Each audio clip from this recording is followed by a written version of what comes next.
20h à Abidjan, bonsoir à tous. Voici les titres de l'actualité de ce samedi 25 août. À la une ce soir, le retour du chef de l'État de la Mecque et ses paroles fortes à l'aéroport Félix Houphouët-Boigny de Port-Bouillière. Mobilisation exceptionnelle des membres du gouvernement et des populations sur place.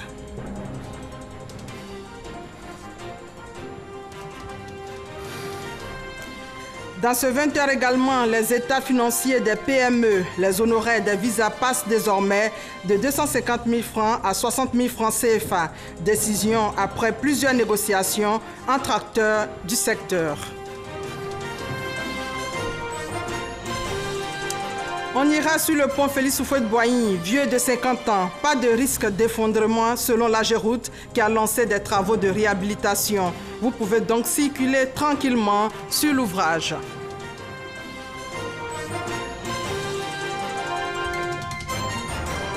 Et en République démocratique du Congo, Jean-Pierre Bemba et 5 autres candidats écartés de la course présidentielle du 23 décembre. Il y a en ce moment une polémique autour de ces candidatures rejetées par la CENI. Voilà pour les titres. Bienvenue à tous. Il faut ajouter au menu de ce 20h le pain traditionnel, pain dan, pain kita, pain baoulé, bref. Pourquoi promouvoir ce pain? Monsieur Ousmane Bané est là ce soir pour en parler. Il est le commissaire général délégué du Tiendan Festival. Il est l'invité de la page culture. Bonsoir, monsieur Bané. Bonsoir, madame. Le Tiendan Festival, c'est en baoulé, c'est ça? C'est bien ça. Qu'est-ce que cela signifie? Tiendan signifie grand jour au jour de fête. Et justement, grand jour, jour de fête, ce sera dans la page culture et c'est dans une trentaine de minutes. Mais avant, le chef de l'État se félicite du travail abattu par tous les acteurs du Hajj. Le président Alassane Ouattara revient donc de la Mecque. Son message tourne autour de la paix et de la réconciliation. Son arrivée hier avec Awa Touré. Félix Houphouët-Boigny d'Abidjan, c'est autour de 19h40 que l'avion présidentiel s'est immobilisé devant le pavillon d'honneur. À son bord, le président de la République Alassane Ouattara, le Premier ministre Amadou Gon Coulibaly et d'autres membres de l'exécutif. Toutes ces personnalités, le chef de l'État en tête, viennent d'effectuer le Hajj, le pèlerinage en Terre Sainte, 5e pilier de l'islam. À sa descente d'avion, le chef de l'État a été accueilli par la première dame Dominique Ouattara, le vice-président Daniel Kablan-Duncan, les présidents d'institutions, les membres du gouvernement, des imams, des têtes couronnées et sa famille. Sans compter les milliers d'Ivoiriens qui ont fait le déplacement de l'aéroport Félix Houphouët-Boigny pour saluer El Hadj Alassane Ouattara. Un pèlerin qui n'a pas dérogé à la tradition en donnant les nouvelles de son séjour cultuel. C'était un moment de recueillement, de prière, et nous avons prié pour la Côte d'Ivoire, pour la paix dans notre cher pays, pour la stabilité de notre nation, et nous avons prié pour le bonheur des Ivoiriens et de toutes les populations vivant en Côte d'Ivoire. Et nous avons prié pour que l'harmonie qui caractérise le vivre ensemble dans notre beau pays puisse se renforcer davantage.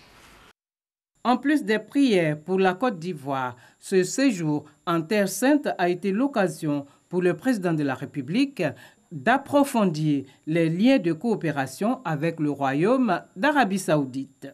Je voudrais à nouveau remercier Sa Majesté le roi Salman pour toutes les attentions dont nous avons été l'objet et dire que les relations entre la Côte d'Ivoire et le Royaume d'Arabie Saoudite sont très fortes.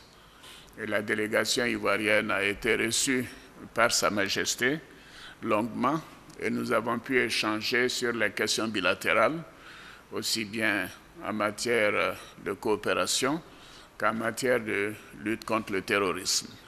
Nous avons également indiqué que c'était important, compte tenu de l'importance de la population ivoirienne maintenant, d'augmenter le nombre de pèlerins. Sa Majesté a donné son accord et a donné des instructions pour que cela puisse être examiné assez rapidement. Et je voudrais rendre hommage à Cheikh Fofana pour l'important travail qui est fait par le COSIM pour faire en sorte que le pèlerinage en relation avec le gouvernement s'organise dans d'excellentes conditions et dans la discipline. Et je dois dire que les pèlerins ivoiriens sont exemplaires dans leur comportement. Et cela, donc, nous devons le mentionner. Et cela fait l'objet d'ailleurs de plusieurs distinctions. Le pèlerinage en Terre Sainte, 5e pilier de l'islam. Un devoir religieux dont l'accomplissement garantit à tout pèlerin l'agrément divin. Avant de regagner son domicile, El Hadj Alassane Ouattara a pris un bain de foule. Instant attendu depuis plusieurs heures par des milliers de personnes. Comme pour réaffirmer leur attachement et exprimer chaleureusement leur affection au chef de l'État et prendre aussi leur part de bénédiction et grâce qui entoure tout musulman qui vient d'accomplir le 5e pilier de l'islam. À la même heure hier, l'avion du président venait d'atterrir. Pour son arrivée, une mobilisation exceptionnelle, ambiance avec Abou Sanogo.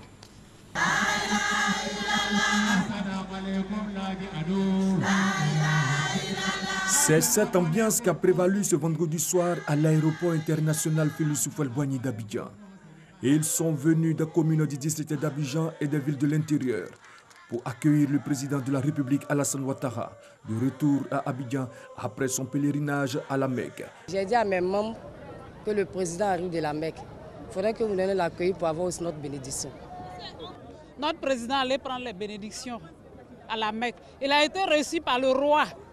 Donc nous espérons les bienfaits de cette bénédiction sur la Côte d'Ivoire. Nous sommes très heureux pour l'accueil. C'est pour cela chacun de nous va prier pour lui jusqu'à il va descendre devant nous ici. Et on doit l'accompagner jusqu'au palais. Rois et chefs traditionnels, guides religieux musulmans et chrétiens, autorités politiques, partisans, tous étaient mobilisés pour réserver un accueil chaleureux au chef de l'État Alassane Ouattara. C'est une joie immense pour nous les imams et je crois pour toute la communauté musulmane et tout le peuple ivoirien.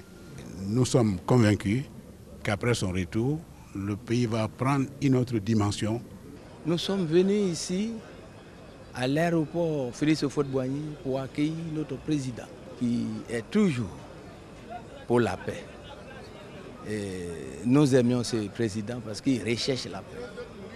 En voyageant en Arabie Saoudite, à Médine, pour nous ramener la paix, comme il le fait toujours.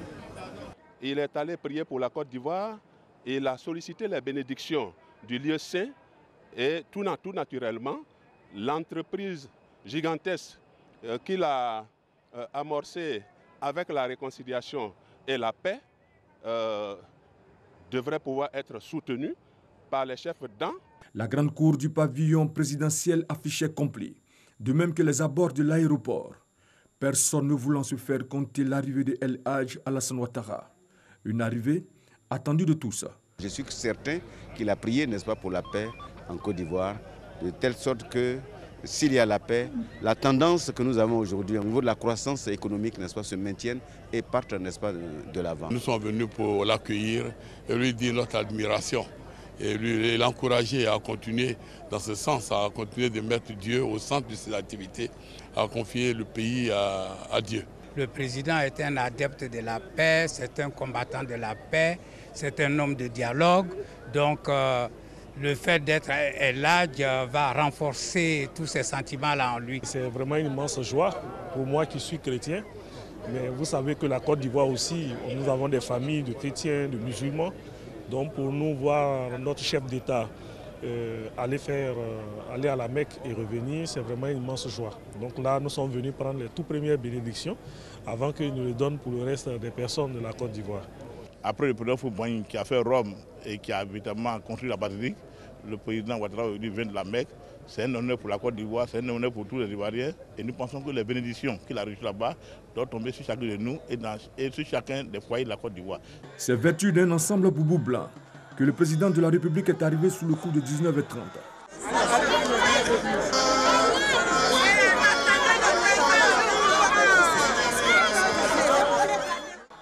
Un tour d'honneur, accompagné d'imams, a meublé cette cérémonie d'accueil.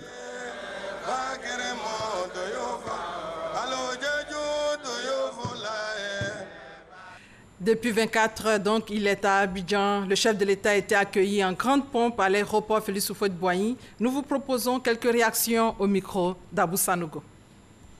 J'ai pris que son pèlerinage soit un pèlerinage agréé pour lui, pour sa famille et toute la Côte d'Ivoire. Et que ce pèlerinage-là soit le chemin de l'entente et de la paix, plus en Côte d'Ivoire. Nous pensons que ce pèlerinage va apporter beaucoup d'apaisement. Déjà, même avant de partir à la Mecque, vous voyez les actes qu'il a posés qui vont dans le sens de l'apaisement et de la réconciliation nationale. Donc nous pensons qu'Inch'Allah, ce pèlerinage va booster encore la paix sociale et la quiétude en Côte d'Ivoire, Inch'Allah.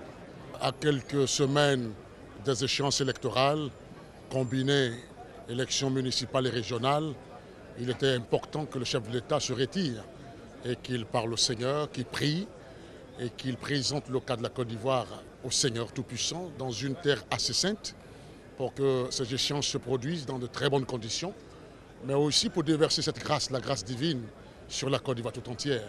Il était donc impérieux que le corps du Christ et l'ensemble des guides religieux de Côte d'Ivoire, via le Forum national, soient présents pour accueillir dans la ferveur spirituelle le chef de l'État. Et puis chacun de nous, tout naturellement, devrait bénéficier de cette large couverture spirituelle qu'il nous apporte ce soir. Le président est parti avec toutes les prières des Ivoiriens dans le lieu saint, au pied de la Kaaba, pour demander pardon à Dieu pour nos incompréhensions. Et il revient avec les bénédictions pour qu'ensemble nous travaillons pour faire avancer la paix, pour faire avancer le pays. La gloire est à Dieu et nous remercions Dieu que notre président est un vrai croyant. Au moment où la Côte d'Ivoire a besoin de Dieu et d'aller au pèlerinage, beaucoup de prières là-bas, il est bon que nous venions vite pour l'accueillir, que les bénédictions qu'il a reçues ensemble nous donnent un peu, que nous continuons de faire la prière d'union, parce que sa baraka est extrêmement forte. Donc c'est avec ça qu'on est venu le recevoir au nom du forum de confession religieuse avec tout le peuple de la Côte d'Ivoire. Nous nous réjouissons avant d'effectuer ce voyage. Comme Dieu a dit, il faut pardonner. Il a pardonné à plus de 800 Ivoiriens. Donc vraiment, cela augure des lendemains meilleurs. Et nous sommes fiers en tant que musulmans de venir accueillir notre président. Il est allé en lieu saint pour implorer Dieu. Comme on le dit souvent, la Côte d'Ivoire est bénie de Dieu. Il allait implorer le Seigneur, il allait implorer Allah pour qu'il nous donne la paix, pour qu'il lui permette de travailler dans la paix pour les Ivoiriens que nous sommes. Avec Konepaga Soro, nous allons voir d'autres aspects de l'arrivée du chef de l'État. Et là, ce sont les à côté. Ambiance particulière à la place Akwaba de Port-Boué, sur la route menant à l'aéroport international Félix Houphouët-Boigny. Il est 17h.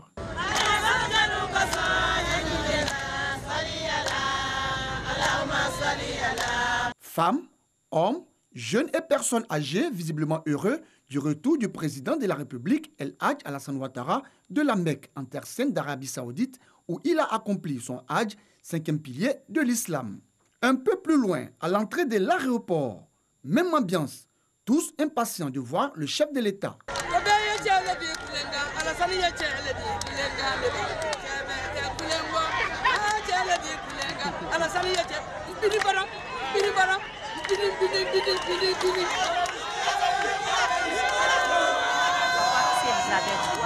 On a appris que notre président allait à la Mecque, qu'aujourd'hui c'est son arrivée, on est venu l'accueillir. Nous sommes contents, quoi. Nous sommes contents. Nous sommes contents, quoi. Depuis il est parti, il était hors les médias pour accomplir vraiment de façon véritable vraiment son pèlerinage. Et nous sommes convaincus qu'il accomplit vraiment ce pèlerinage en bonne et due forme. Je suis chrétien, ce soir je suis venu accueillir mon président, El Hadj Alassane Ouattara. Parce qu'il est parti à la Mecque pour être purifié, pour permettre à la Côte d'Ivoire d'avancer. À quelques pas de là, sur l'esplanade du pavillon présidentiel, mouvement de soutien, guides religieux, chefs traditionnels et de communautés sont venus témoigner toute leur gratitude à El Hadj Alassane Ouattara. Il est allé prier pour tous les Ivoiriens, pour la Côte d'Ivoire, pour que cette paix que nous avions retrouvée, que ce soit une paix durable et que la Côte d'Ivoire ne retombe pas dans la violence. C'est la joie de tous les Ivoiriens. Si on va à la Mecque, on ne prie pas pour toi seul, on prie pour toute la nation. Et surtout le président de la République, vraiment, ça nous va droit au cœur. Il a dit que s'il doit laisser une Côte d'Ivoire, c'est une Côte d'Ivoire de paix et de prospérité. Or, le pays ne peut être prospère et dans la paix que si ce pays est dans la main de Dieu. Donc, je pense qu'il est parti à la Mecque, c'est pour confier le pays à Dieu. Donc, nous sommes heureux pour l'accueillir ce soir. Je demande à bon Dieu que Dieu n'a qu'à accepter son pèlerinage et les autres aussi, les bénédictions qu'ils ont fait pour la Côte d'Ivoire, que Dieu n'a qu'à accepter ça. Une fois arrivé, communion parfaite entre le président de la République, El Hadj Alassane Ouattara, et les populations. Une bonne ambiance, les populations mobilisées voulaient voir le chef de l'État qui arrivait de la Mecque, la Terre Sainte. Elles ont attendu pendant des heures sur les grandes voies pour voir le cortège présidentiel passer en début de soirée hier. Images sans commentaire.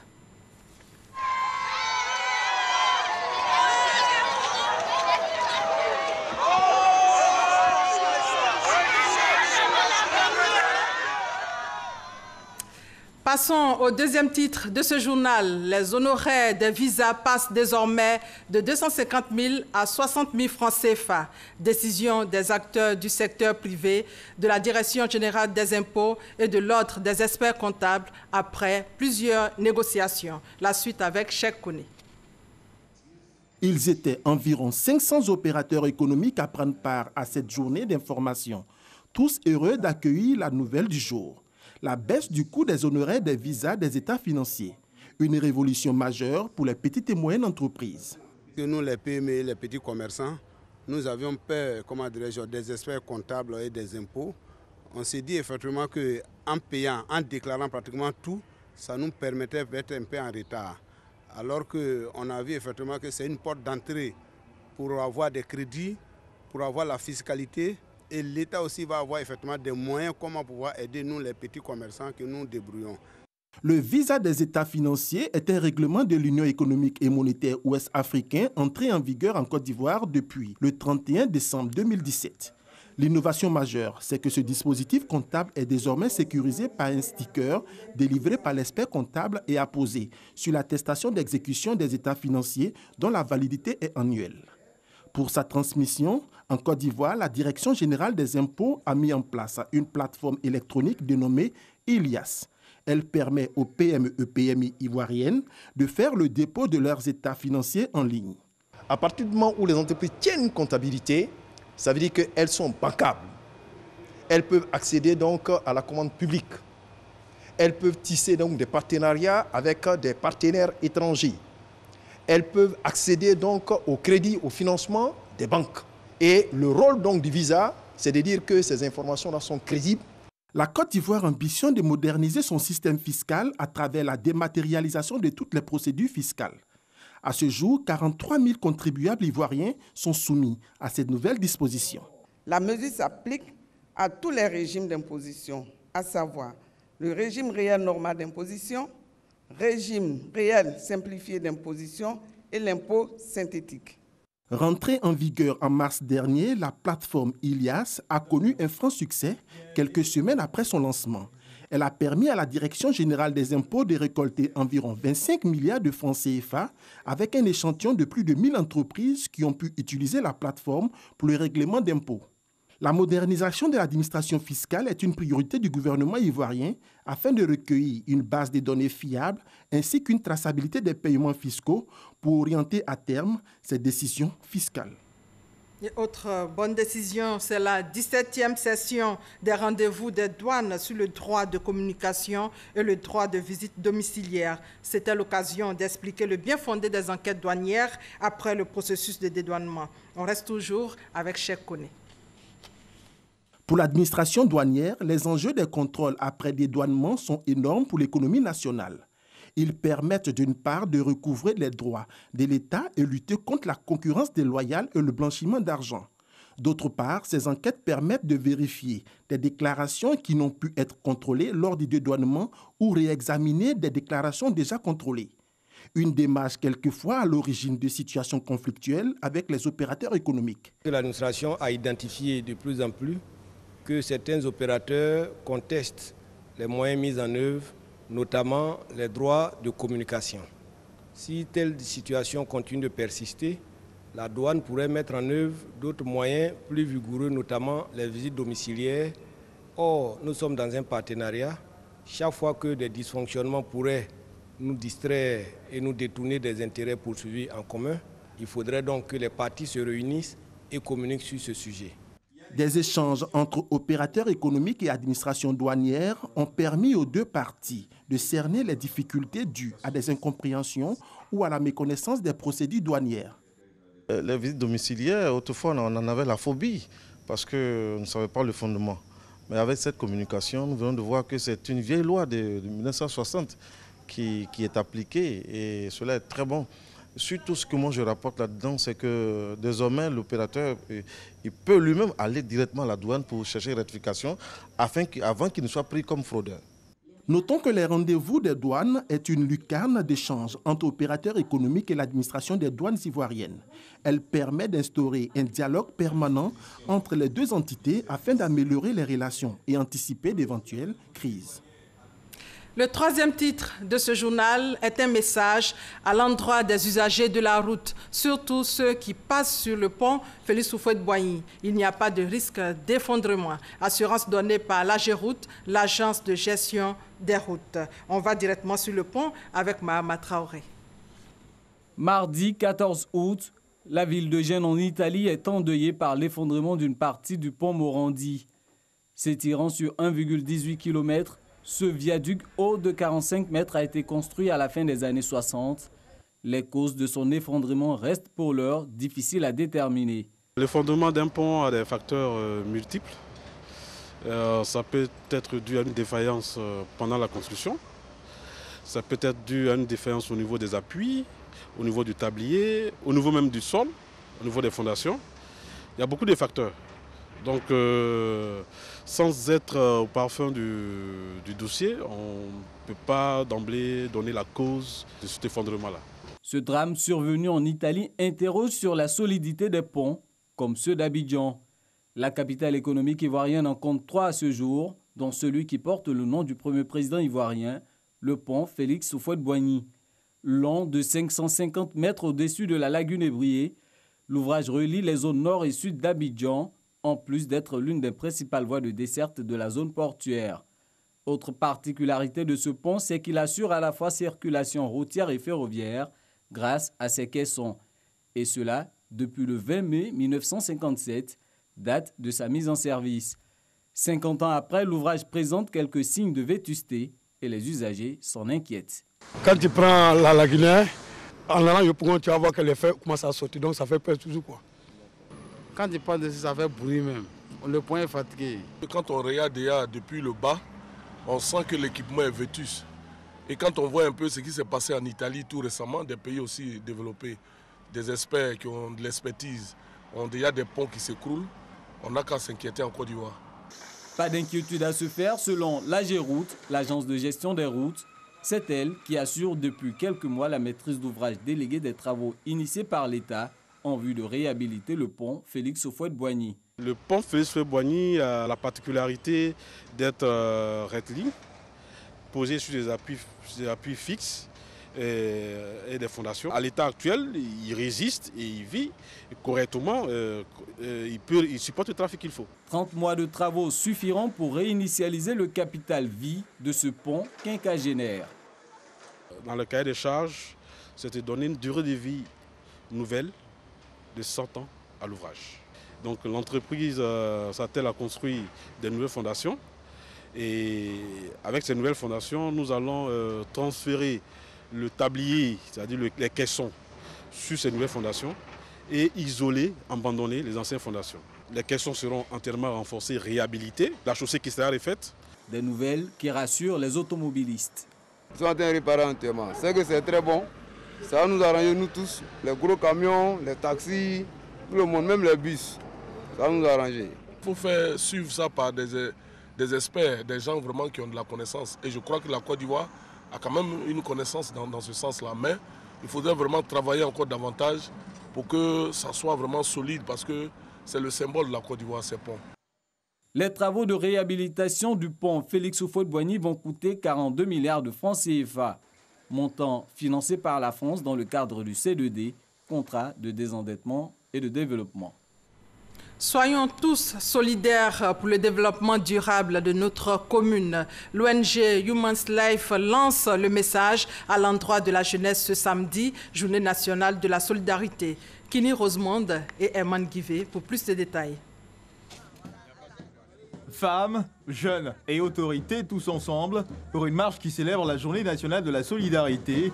Initiatrice de cette marche, l'ONG Human's Life, qui se donne pour objectif de sensibiliser les jeunes à cultiver les valeurs de solidarité. Nous avons initié cette activité, le trajet de l'espérance, pour pouvoir impliquer toute la population dans cette action de solidarité-là, pour impliquer toute la population à comprendre la nécessité de la solidarité et à vivre la solidarité en Côte d'Ivoire. Nous sommes à notre première édition et nous n'entendons pas nous arrêter là. Nous allons parcourir toute la Côte d'Ivoire. Le député d'Abobo, Téfour Koné, parrain de cette activité, a communiqué sur l'importance de la solidarité dans le développement durable d'une commune.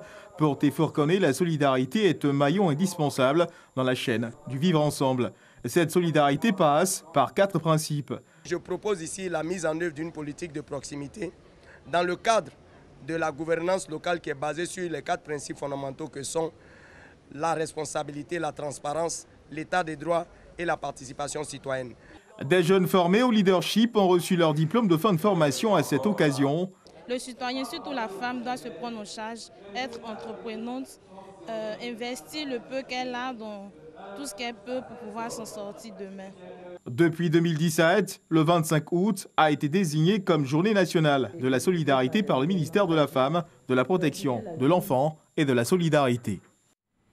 L'actualité dans le monde au pas de course. Première destination, la République démocratique du Congo, où les dossiers de 6 candidats à l'élection présidentielle, dont celui de Jean-Pierre Bemba, ont été jugés irrécevables par la commission électorale de Kinshasa. Le récit d'Herman Guivet.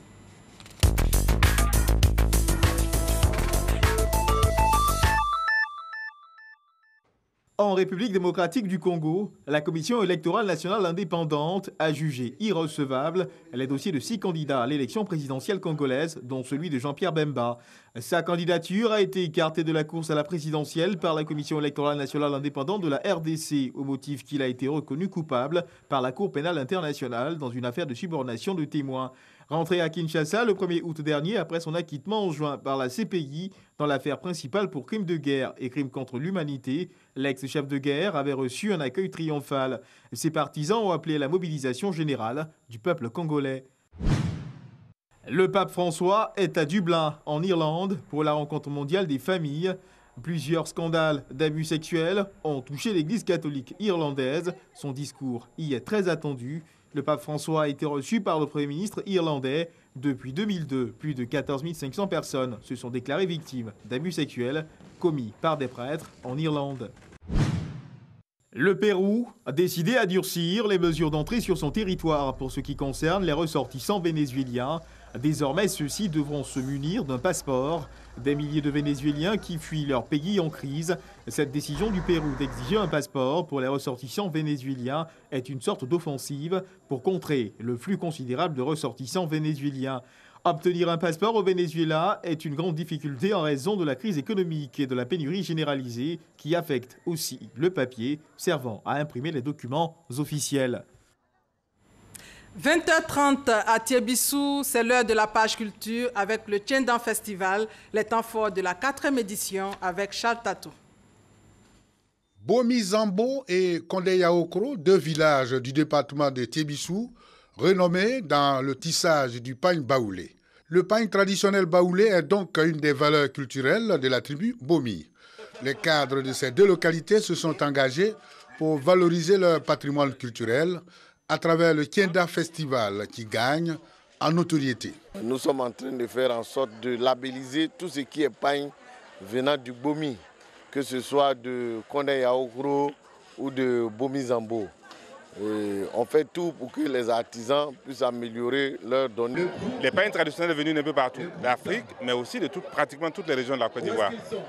Cette beauté et cette force que nous avons d'être ensemble, je crois que c'est cela surtout qui nous conduit ici chaque année. Le président du Sénat ivoirien, Jeannot Ahoussou Kouadio, et le ministre Maurice Kwaku Bandama de la culture et de la francophonie ont pris part à la 4e édition du Kédan Festival. Dans la région de Tchébissou, l'art du tissage traditionnel est si répandu qu'au niveau du gouvernement, nous envisageons avec le ministère de l'Artisanat la construction d'un centre technique des arts appliqués au métier du tissage. Je voudrais saluer nos frères qui est venu du Burkina, qui du Ghana, qui du pays Bron.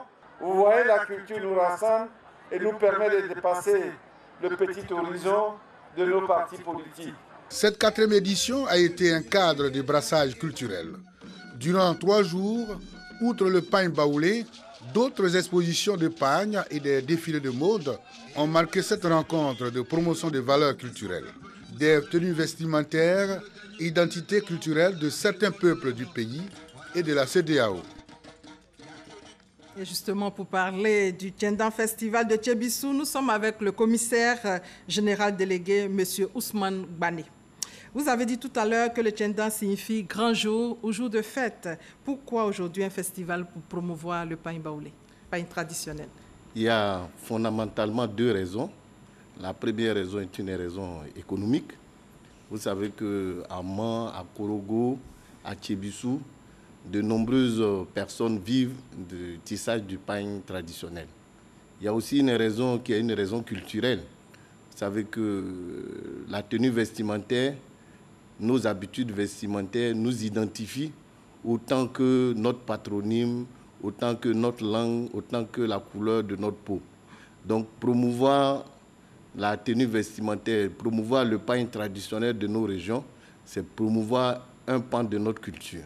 Un pan de notre culture. Le deuxième élément filmé revient sur cette richesse et sur les raisons culturelles justement de ce festival. Et c'est avec Franck Kouadio, notre spécialiste maison. 16 août, le pagne baoulé sous toutes ses couleurs dans les villages de Kondé Yaoukro et Bomi Zambo. Le pagne baoulé, le pagne tissé, objet d'un festival dédié au pagne, une activité qui a changé bien du quotidien selon les organisateurs. Nous constatons que depuis le lancement du festival, il y a 3 ans, nos parents qui s'occupent du pagne aujourd'hui ont un revenu, à booster un peu leur revenu. Nous voyons la destination Bomi partout. Le pagne baoulé fait vivre. Certaines pièces ont de la valeur. Le Nakamfian est le plus cher des pagnes baoulés. Sa valeur, 180 000. Je l'ai, ça fait 30 ans. Il ne déteint pas, il ne se salit pas. Facteur de rentabilité pour les artisans, le pagne tissé, c'est aussi un vecteur identitaire. Il constitue aujourd'hui une richesse à promouvoir. On se rend compte du travail incroyable qui est fait par nos artisans. Je pense qu'il faut les saluer, il faut les appuyer, les soutenir. Mariage, inhumation, rite sacré. Le pagne accompagne presque tous les événements. Ce qui caractérise davantage sa fonction sociale, il convient alors de mieux accompagner les acteurs. Pour faire exporter ce pagne, il faut bien former les gens. Il faut former à la technique et tout ça, parce que processus de fabrication, parce qu'il y a certains pagnes qui dégorgent. Donc il faut les former, etc., pour que ce soit des produits de qualité et qui répondent aux exigences du marché international, normes et de qualité. Le pagne tissé, le kita du Côte d'Ivoire, le kente du Ghana et bien d'autres pièces font la fierté de l'Afrique. Ils sont de plus en plus valorisés. Vecteur identitaire, il y a la tenue dent, la tenue Senfo, Bron et Gouro. Et plus loin, on a le Faso d'Anfani. Qu'est-ce qui différencie le pagne baoulé de cette tenue-là? généralement, les différents pains se distinguent par leur couleur, par les motifs, par la texture, mais aussi par la matière qui est utilisée pour ces pains. Vous verrez par exemple que dans les régions forestières, notamment dans les régions Bété et dans les régions Godié, c'est les écorces d'arbres et le raffia qui sont utilisés. Dans les régions du centre et dans les régions du nord, c'est le coton qui est utilisé. Mais concernant le motif, vous verrez que les motifs représentent généralement des animaux ou des objets qui se retrouvent dans l'utilisation quotidienne de ces populations. Donc, les pains permettent d'identifier le milieu et peuvent permettre de raconter le milieu d'où les personnes qui portent ces pains-là viennent. Donc, par rapport aux pains baoulés, on peut noter que vous connaissez le poids apaisé baoulé, vous connaissez certaines frises qui sont spécifiques au pain traditionnel baoulé. Et la couleur du pain traditionnel baoulé, il y a les couleurs, il y a le noir-blanc qu'on retrouve généralement partout, mais il y a beaucoup plus de couleurs dans le pain traditionnel baoulé que dans les autres pains. Quoique, de plus en plus, on trouve des couleurs dans le pain sénoufo. Et le pain dent, c'est le bleu-blanc. C'est le bleu-blanc exactement. Le pain dent, c'est le bleu-blanc avec du coton très doux. Nous n'avons pas un tisserand sur ce plateau, mais vous, à votre niveau, est-ce que vous pouvez nous expliquer en quelques phrases le processus de tissage d'un pain baoulé? Je ne suis pas tisserand, mais c'est tout comme je suis de Bomizambo et de Kondé-Yaoukro. Et vous savez que ces deux villages sont réputés pour la qualité de leur pain traditionnel. Le processus du tissage du pain, d'abord, il y a la filature, à l'origine, bien sûr. Maintenant, il y a les fils industriels. Donc, une fois qu'on a le fil, il faut faire la teinture du fil. Ensuite, il faut passer le fil dans le métier à tisser. Après quoi, il faut confectionner les bandes. Ensuite, les bandes sont assemblées pour constituer le pain. Donc, toutes ces étapes ont d'ailleurs été présentées à toutes celles qui étaient au festival. Ils ont pu se rendre compte effectivement de l'art, que c'est vraiment un art, que c'est un vrai métier et que donc ces artisans sont à féliciter et à soutenir. Vous parlez de bandes, nous avons là un pain baoulé. Je pense qu'on peut l'expliquer mieux, avec plus de détails. Nous avons différentes couleurs. Absolument. Alors vous voyez les couleurs, ce sont les frises, les couleurs que vous avez, les motifs que vous avez à l'intérieur, ce sont les frises. Ce pain s'appelle Adialé d'or. Adialé d'or, ça veut dire en baoulé, il y a un temps pour le mariage. Il y a un temps pour le mariage. Et donc les fils utilisés, c'est du fil rouge et du fil bleu. Et les motifs ont été faits avec du fil de couleur jaune et du fil de couleur rouge. Pourquoi ces couleurs fortes? Ces couleurs fortes parce que... Couleur violet, couleur rouge, couleur jaune, couleur bleue. 4 couleurs. Alors, généralement, les pains qui sont réservés aux femmes sont faits dans des couleurs vives. Les pains qui sont réservés aux hommes, mais surtout à la noblesse, sont des pains de couleur blanche ou de couleur noire, parce que le blanc et le noir, chez Lacan, représentent la noblesse et représentent la sagesse. La teinture souvent utilisée est notamment l'indigo. Absolument. Et la noix de cola. C'est bien ça. Un constat, après premier lavage, le pain déteint. On a entendu un chef dire qu'il a son pain depuis 30 ans. Et là, il a dit sans lavage et qui a gardé son éclat. Sans lavage qui a gardé 180 000. Oui, 180 000. Ça, c'est le Nakanfian. C'est effectivement le pain le plus cher au niveau des pains baoulés. 180 000. Mais on a vu un nouveau pain lors du dernier festival qui est un spécimen unique que nous aurons l'occasion de représenter ici sur le plateau. Alors, j'étais en train de dire tantôt concernant donc, la teinture qui dégorge, que effectivement c'est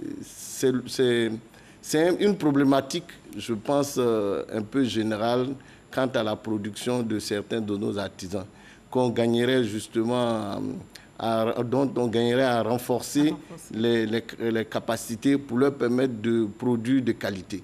Parce que la production de qualité de ces artisans va leur permettre de pouvoir exporter leur production et de pouvoir vivre davantage de ce métier.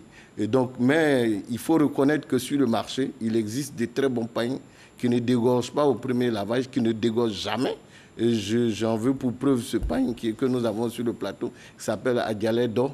Alors nous devons travailler tous effectivement à améliorer la qualité de ces pains pour permettre aux paysans, aux artisans de pouvoir exporter leur production. Et ça sera pour la 5e édition. Ce sera sûrement pour la 5e édition dont le thème est tenue traditionnelle et mysticisme en Afrique. Voilà, c'est donc la fin du festival Tiendan sur notre plateau. Merci à M. Ousmane Bané. Vous êtes le commissaire général délégué du Tiendan Festival. C'est bien ça. Merci d'avoir accepté notre invitation. C'est moi qui suis... Et voilà, c'est la fin de ce 20h supervisé par Michel Mambo. Merci de votre fidélité. Très bonne soirée à tous.